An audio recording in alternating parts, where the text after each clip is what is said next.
My name is Kevin Fleming, and I'm the music archivist at Georgia State University.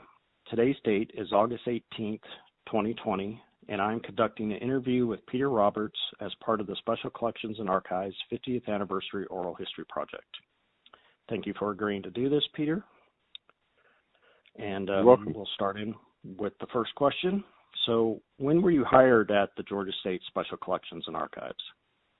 I'm pretty sure it was back in 1984. The archives was moving from Urban Life to Alumni Hall, and I met Les Huff and in Urban Life, and then because of the move, they weren't ready to hire, and so after the move, I applied for a student assistant position, and I was hired to work for the labor archivist, Joe, and I've forgotten his last name right now. But that would be a good person to interview also, it would be Joe. Okay. Write his name down so we could find out his contact info. So you already alluded this to a little bit, but I guess you could expand beyond what you were initially hired for. But what was your position and responsibilities over the years within Special Collections?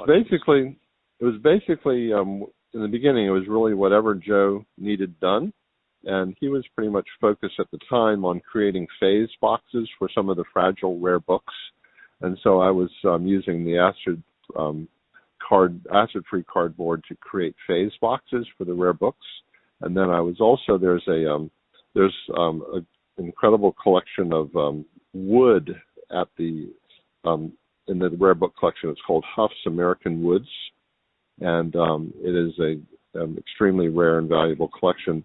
And I created archival mylar sleeves for those pages, and that took up a fair amount of time.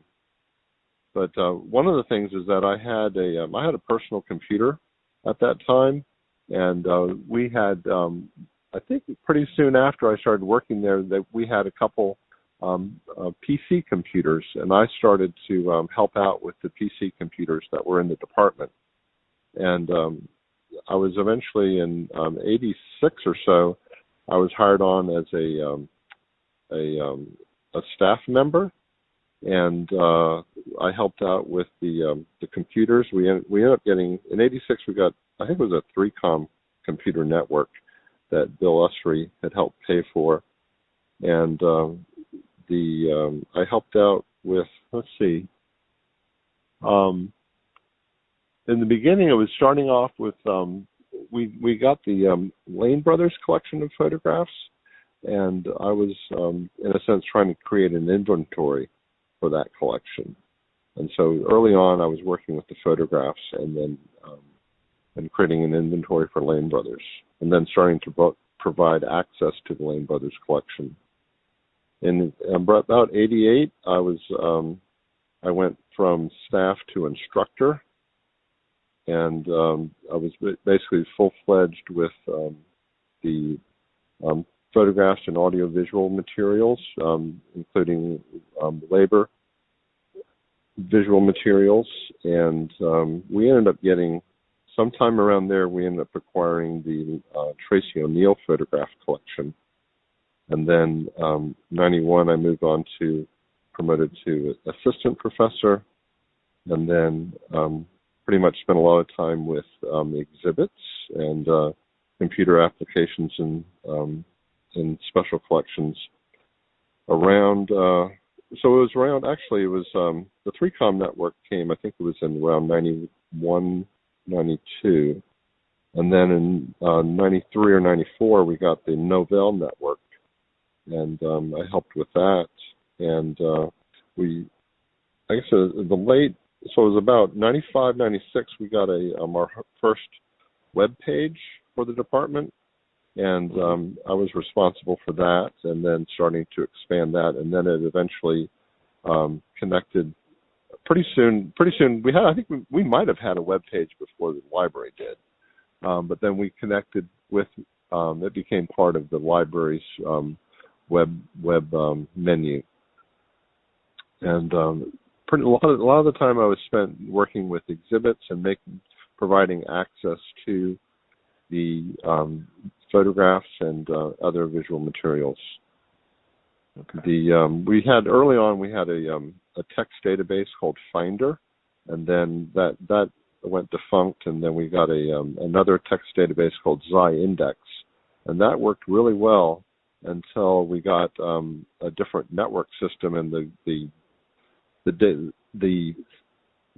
Index wouldn't network, or either it wouldn't network with the system, or it was really expensive to network it with the system. And so a lot of the work that had been done went defunct. Mm. But we were able to migrate a lot of it over to an in-house database. Okay. So it sounds like you did a lot of the technical aspects, and then, of course, the photograph collections, which you ended up Yes. being a curator of for many years. Yeah. Okay. Why did you decide to work at the Special Collections and Archives, and what attracted you to the position and Georgia State in general? Yeah, I had finished my graduate studies, but I was interested in taking some fun classes, enjoyable classes, and so I was at Georgia State, and I met the woman who became my wife. She basically made it. She strongly encouraged me that I needed, instead of just being a student, I needed to get a job. And my background had been in museum education, and I always imagined that I would work in a museum. And I started looking around for available positions, and I saw that there was a student assistant position in the archives, and I figured archives was something like museums, and so that's what attracted it to me initially. And then soon after, when I stuck with it because I was working with the visual materials, and that's really what I wanted to work in an art museum or something related eventually. Mm-hmm. Was your graduate degree at Georgia State? No, it was at George Washington University. Oh, okay. So you just ended up taking the in fun Washington, classes, D.C. like you said. Yeah. I was, yeah. Okay. So you ended up at Georgia State through the additional classes that you mentioned. Yeah, the fun classes. Through the fun classes, yeah. Right. Yeah. Okay. Makes sense. Cool. What was the most unique item that you worked with? I know that might be kind of hard since the time frame you were there. Okay, so I have two answers for that. One is it's the Parson Weems. I think it's the 5th edition of the Life of Washington, and it's a rare book that only has 3 known copies of that 5th edition. That's when the first mention of the alleged apocryphal chopping down of the cherry tree. And but the thing that would strike the most interesting students when I was teaching preservation classes was I would pass around a book that was deteriorated, and I would ask students to examine the book while I was lecturing, and then eventually, when it got passed around, I would ask them, why do you think the book is in the condition that it's in? And it had some water damage, but you could see that the cover was also damaged. Anyway, it turns out that it was a book that had been basically roaches had been eating the book, and that would get a lot of grab the students' attention because the cover of the book was all deteriorated from being eaten by roaches. And then basically I would talk about how a lot of libraries don't have a no food policy because situations like that, when the food runs out, some of the insects start eating some of the materials. So I enjoyed that because it was something that the students would remember. Right, made it a little more real for them, something they could relate to, I guess. Yeah. Okay. And then I guess on a big, broader scope, what was your favorite collection? The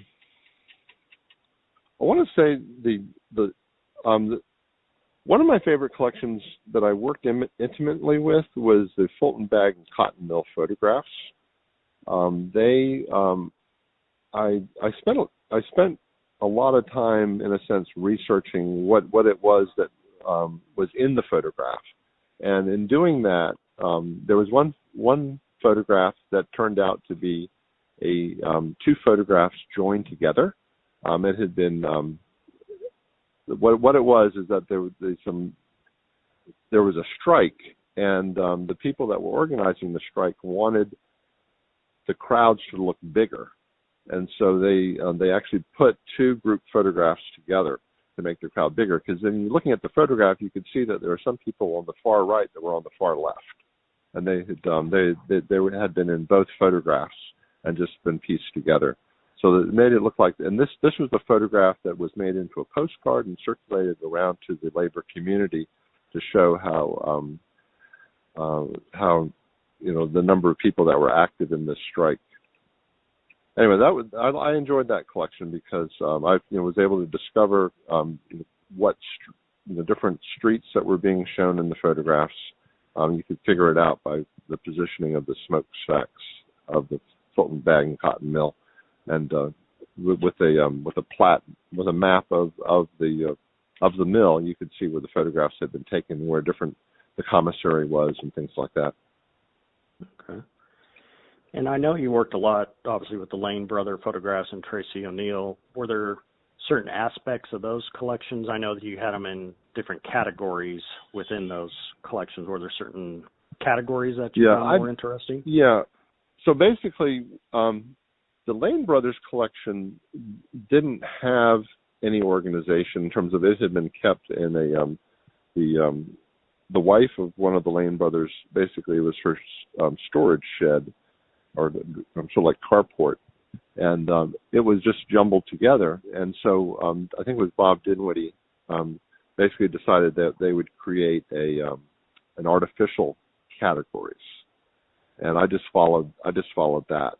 With Tracy O'Neill, it had a logical arrangement in terms of that he would start out each year. He would start out A through Z, and so you might have Peachtree Street next to Joe Parsons. In terms of it was basically everything was alphabetical for the year, and then the next year he would just start over again. Fortunately, with keyword searching, having a system like that, you could still find the information. That's one of the things with Zy-Index and Finder. You were able to actually just do keyword searching and Boolean searching, and you could find the material no matter how it was had been categorized by the creator. Okay. What was your most memorable story from Georgia State? Okay, there was actually I was at an event, a university event, with my wife, and sitting next to my wife was Kenneth England, who was he was somewhat big and well connected in the administration. He was a professor of Southern literature, and anyway, they played the school alma mater, and anyway, he turned to my wife and he said, "Great lyrics, but I'm not too sure about the tune."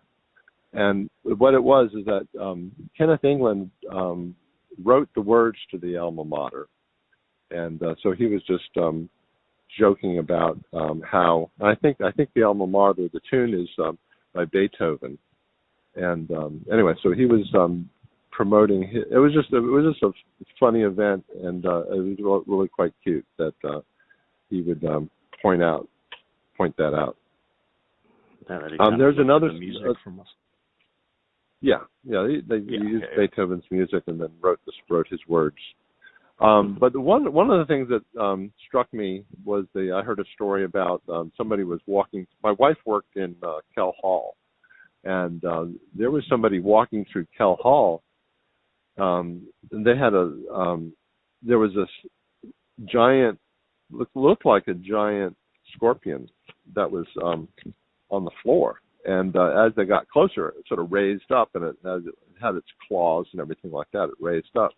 But it turns out that it wasn't a scorpion. It was a lobster, a small like crayfish. And there was one of the neuroscience was doing research on brain research, and one of the lobsters or crayfish had gotten out of the holding tank and had made it into the hallway.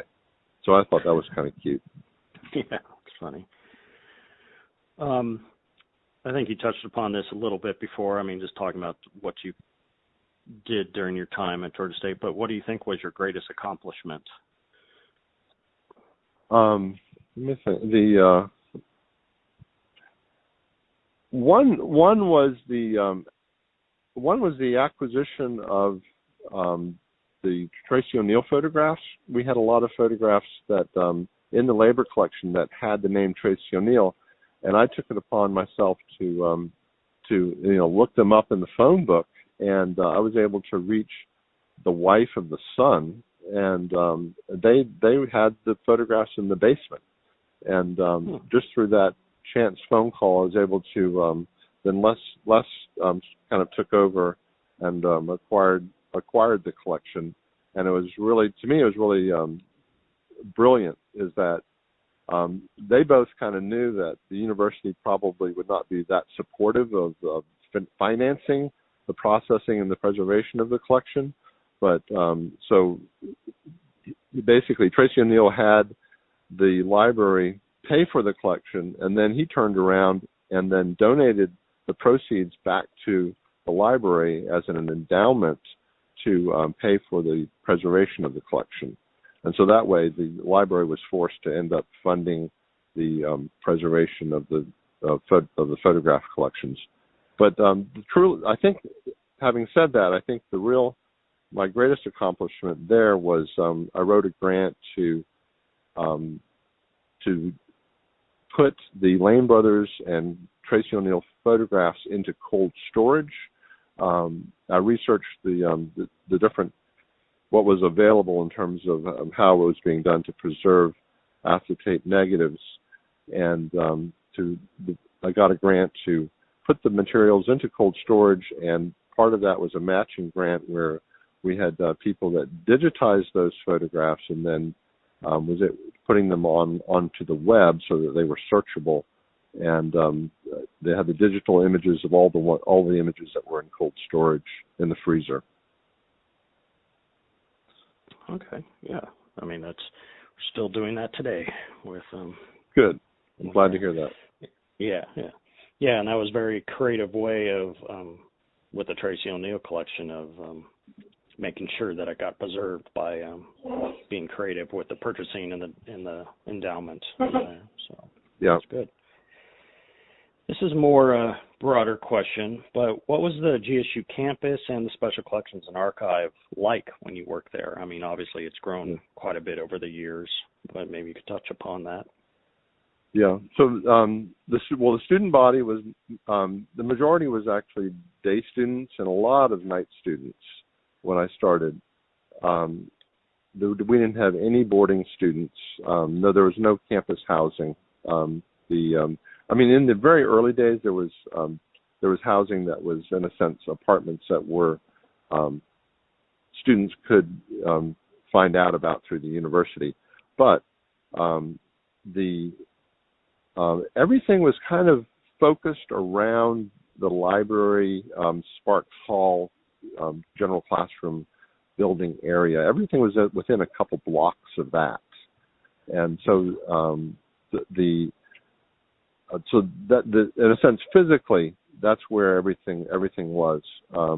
One thing that early on we did have we started off in urban life, and there's a floor on urban life that's almost between two floors. It's like I want to say it's sort of like the 10th and 11th floor. There's actually a floor 10 and a half. And basically there's storage area there, and we had stuff stored in that space. But then we were in the Urban Life building, which is now Alumni Hall.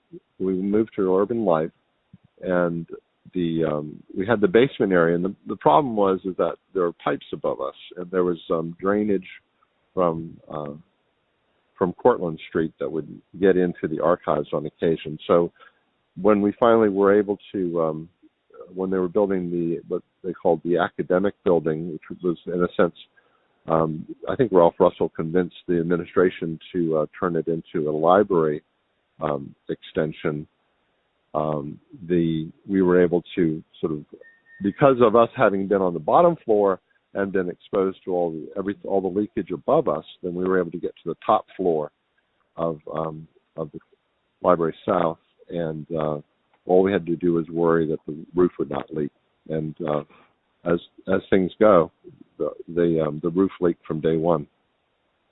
Right. So when you mention Urban Life building, it's not referring to what is current. Right. So Urban Life used to be in Alumni Hall. So Special Collections, its origin has always been. Oh, I'm sorry. Hall, yeah, correct? I'm sorry. No. Okay, I'm sorry. Because there is an Urban Life building now. Okay. I'm getting my words confused. There's Urban Life building, which is the law school used to be at the bottom of. And then there is Alumni Hall, and Alumni Hall, basically it was the auditorium, the front part of the auditorium,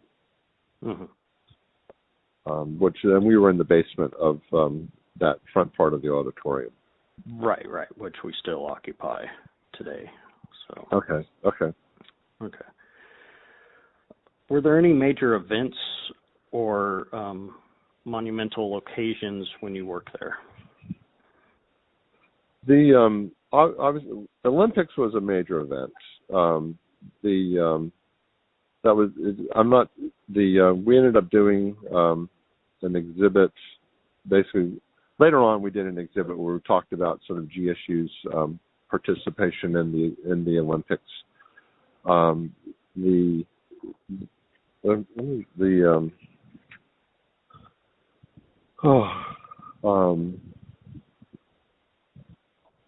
A major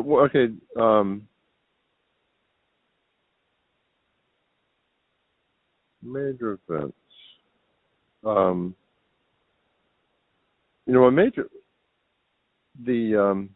This may get confused with other questions you might have later, but in terms of acquisition of different collections were major events. In terms of like the getting of the WSB collection, the acquisition of Lane Brothers was relatively controversial in the beginning because the Atlanta History Center really wanted that collection, and so there was a lot of I wasn't privy to it, but there was a lot that went on in terms of it was pretty upsetting to the Atlanta History Center that the Lane Brothers collection didn't go there. But the argument was made that the photographs, having them in a public institution that was easily accessible for research, more easily accessible for research, was, there wasn't anything. It was okay, basically. Mm-hmm. But there was some hard feelings there with the Atlanta History Center. Right. As I recall, that was kind of the same scenario for the AJC photograph collection as well. Probably. Yeah. What may get lost to history is that there was early on, the Atlanta History, the AJC has gone through several weeding projects of its photograph collections through the years, and Les and I and Bob Dinwiddie met with the Atlanta Journal-Constitution back in in the early 90s. Things when computers were starting to take off, and visions of digitization and things like that. And there was talk even back then of if there was another weeding going on of photographs that fact that we wanted to be a part of it. So there was in the executives' minds, they knew that we existed because we had had meetings with them very early on. Okay. I'm not, when we acquired AJC, I'm not sure if it was they approached us or we approached them when the actual acquisition happened, but they were very well aware of us because of early meetings that went on. Mm-hmm. Yeah, the seed had already been planted many years before, Yeah. it sounds like. So, yeah. Yeah. All right. What was the space like? Were you there for one of the moves or space reorganizations? I guess you could talk about moving from alumni to the 8th floor of Library South, because you were there for that. Yeah. Yeah. So I was there for that, and it was fine in terms of we had, as I recall, we had the physical plant helped us with their trucks, and we did a lot. We moved some. We had the ushery van. I'm not sure if that. Yeah, we did have the ushery van back then, and so it was basically we just took a week off or so and just got things moved, and the compact shelving put in. They had to do a lot. They had to make sure that the engineering could make sure that that floor could hold the compact shelving. We kind of knew that it would hold books, just like single ranges of books. But in terms of having the compact shelving going in, I think it had to go, and the compact shelving had to go a certain direction so that the floor could hold the load. Okay. But we, in the early days, we had I think the big problem was the HVAC, in terms of having an HVAC that would do humidity and temperature control. Because unfortunately, physical plant, the maintenance on the HVAC has always been an issue, in terms of that either the people at physical plant weren't trained in order to keep those particular machines running, or whatever, or they wouldn't do the proper maintenance, and it would break down. And so it's always seemed to be an issue with getting the financing or just getting the work done to keep the HVAC running properly. And we had to live back there also, in terms of the processing was being done in the stack area, because the office suite was the reading room. Okay. Yeah, was all the staff and the reading room back then was area? the Mercer. Pardon? The office was like where Stephen Zeitz's office was, and where Bill Hardesty, that's always been an office. But the reading room was that sort of suite there was the reading room, that office suite, and then where the reading room is now was the Mercer collection. Where like the exhibit space was? When I left, there was a reading room. As you walk in, right to your right was a reading room, right, and then that was the Mercer exhibit in there. Oh, right. So all the staff was back in the stacks area at one point. Yeah, is what you're saying. Yeah. Okay, all right. I guess kind of taking it from you mentioned with the troubles with the Liebert machine, what other challenges did you or the Special Collections faced over the years, and how were you able to overcome them? And that's what that fits in with the problem that we face in terms of upsetting the Atlanta History Center with the Lane Brothers acquisition. A big thing that happened was loss of tenure track positions for the librarians, which included the archivists. So the only person that ended up keeping, basically everyone was tenure track, and all the faculty were tenure track, and then basically we were no longer tenure track. We adjusted. The thing is, some problems that happened is basically was fortunate for me in that we had one of the women's archivists basically got upset that there wasn't enough time to do an exhibit, and we were honoring Shirley Franklin, who was the Atlanta mayor. And anyway, so she quit, and we only had it was like 7 days or so to do an exhibit on Shirley Franklin. And Julia asked that I do the exhibit, and I just did. I just worked I worked late nights and all day long just on the exhibit, and it turned out really well. Anyway, so there's situations like that. We were the Machinists Union, International IAM, they were having their 100th anniversary back in 1988. And they gave us what felt like a really large sum of money, and we had 10 days to do the exhibit. And so it was, Bob Dinwiddie, the exhibit designer, Les Huff, and myself. And in 10 days, we did 2 major exhibits on the International Association of Machinists. And it was just nonstop, all of us just working full time on the exhibit, and it came out. It was a better exhibit than many of the exhibits we've taken months to do. It was fabulous. I mean, it was just fabulous. Yeah, 10 days isn't much time to plan for. No. It was, everything was right. We had the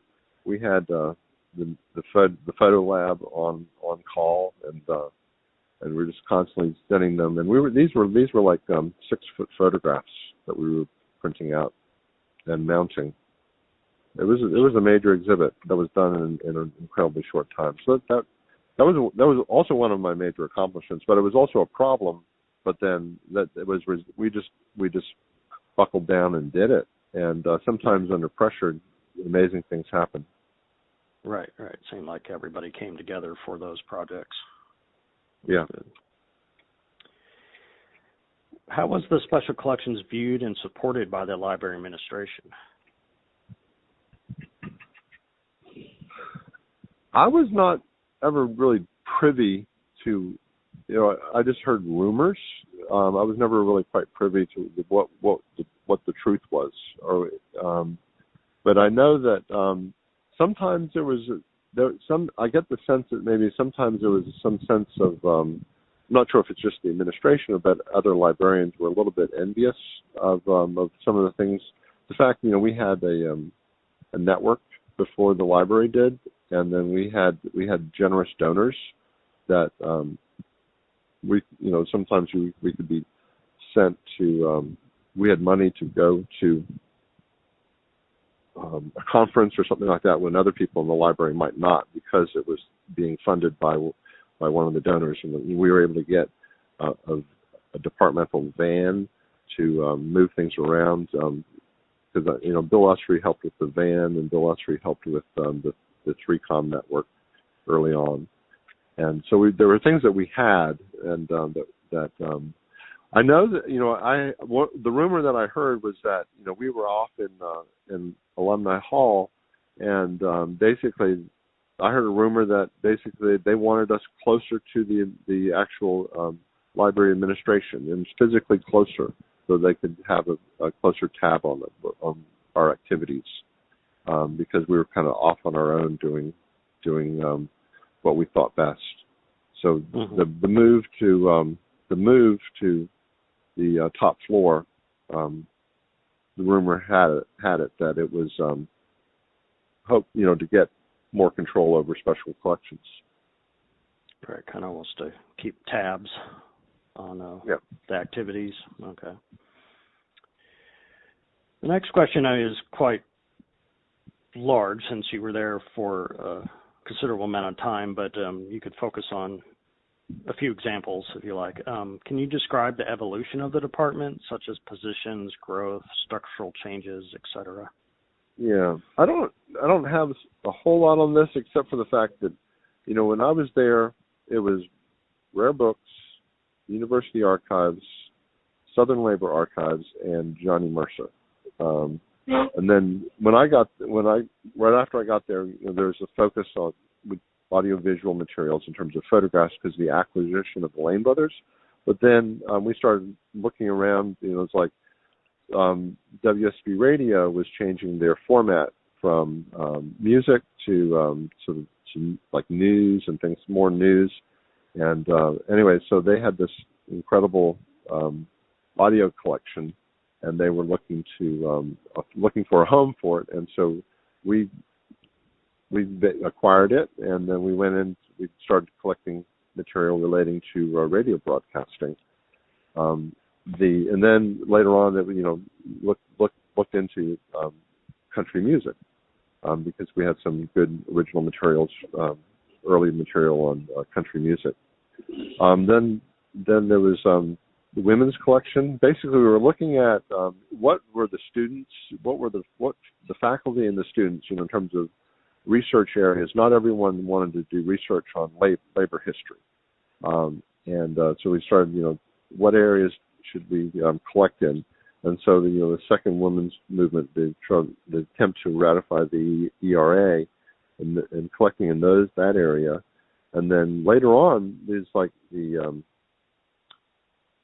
early on, when I first got to the archives, we had, I think, 3 labor historians, or 3 or 4 people in the history department that were labor historians. And then a decade or so later, a couple decades later, we had no labor historians.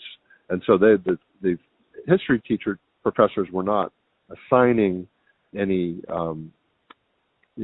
research on labor history, and so we had to, in a sense, find areas of research topics, or the suggestions for the students doing research, how they could use the labor materials in other ways related to Southern history or Atlanta history, and we also started thinking about, well, what other collecting areas should we think about? What's not being collected in other archives, and what could we collect?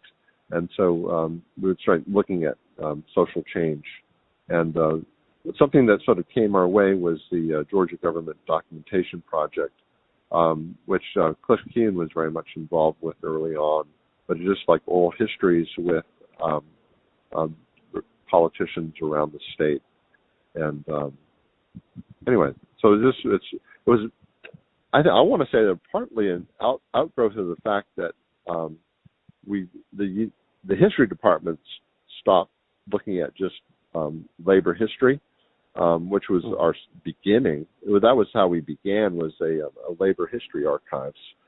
But when there was no professors for labor history, then we also had to think about other areas to collect in, and to provide historical materials that were not being collected by other archives in the area.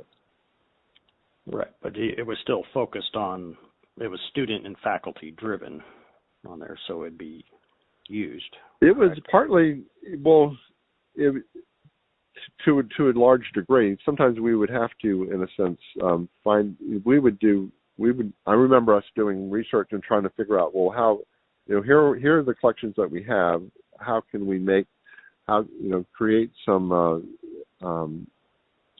in a sense, finding aids that, in a sense, highlight areas that students might find interesting to research about. We've got this material, and students could use it. Creative use of the collections that we had, in terms of pointing out to researchers what we had that was available. Mm-hmm. I have a question about with the little off tangent, but you mentioned bringing in the WSB collection. Do you recall, was that brought in mainly with the sound recordings as a relation to the Mercer collection, or was it initially just brought in as a standalone broadcasting collection, and then it was merged into the music collecting or curatorial area? Okay, Chris Payton would know. No, in a sense, if you interview her. But so Aubrey Morse, I believe is the name. He was an executive with WSB, and he was looking for a home for the collection, and because they were basically this music sound recordings basically needed a home, and so we. In consultation with Les and Ralph, I guess, and then Chris Payton, it was decided that we would expand our our collecting area to include popular music, not just Johnny Mercer. Well, to expand, we're looking at it from the aspect of it being popular music, right? But yeah. to expand beyond Johnny Mercer. But part of that was the history of radio broadcasting in Atlanta area, and which was in a sense the South, because it was the first I guess big radio studio in the Southeast. Right. Right. So it was radio broadcasting history was a part of that. Okay. Well, the next couple questions I have, you basically addressed in the last question. It was more about, building collections and collection priorities, which I think you addressed already on that. So one other question is, what were the department priorities, and did they change while you were there? So I don't know, in a sense, the department's priorities, but when I was first there, from my perspective, the priority early years, I was much more involved in outreach activities such as exhibits, and not so much. It was more like get the Lane Brothers collection accessible. Create a finding aid that was searchable, so that people could use the collection, because there was just a massive amount of material that we needed access to electronically. And so it was, in a sense, creating a finding aid for Lane Brothers, but also doing outreach for labor and university archives in different, as we would get a new president, we would have an exhibit, a university-wide exhibit that relates to the history of Georgia State University. But in later years, obviously space was a problem, and then processing acquisitions. For me, acquisitions was never a priority until I started working with the social change collection, and basically we needed to get archival materials for that, and so I didn't have much experience with acquisitions until that point. Besides, in a sense, finding out about that the Tracy O'Neill collection existed, in terms of there was actually negatives there in someone's basement. Right. Okay. And the final question is, where did you go after you left Georgia State? Okay. I took a position at the Georgia Aquarium, and ever since grade school, growing up in the Bahamas, I'd always dreamed of working in an aquarium. My studies in museum education were also pointed towards that also, and it's like I always wanted to work in that type of environment with collections like the zoos and aquariums and art history and historical museums. Anyway, so I've been doing that, I guess, for the last 3 years now, getting close to 4 years. The other thing I've been involved with, though, is I've created myself and 3 other people have created a mitydna.org, which is a database for mitochondrial DNA and the Y chromosome for everyone on Earth who's ever taken a Y-DNA test or a mitochondrial DNA test. And so it's a free online searchable database. So that was actually a dream of mine years ago, but it actually now exists, which is pretty exciting. Cool.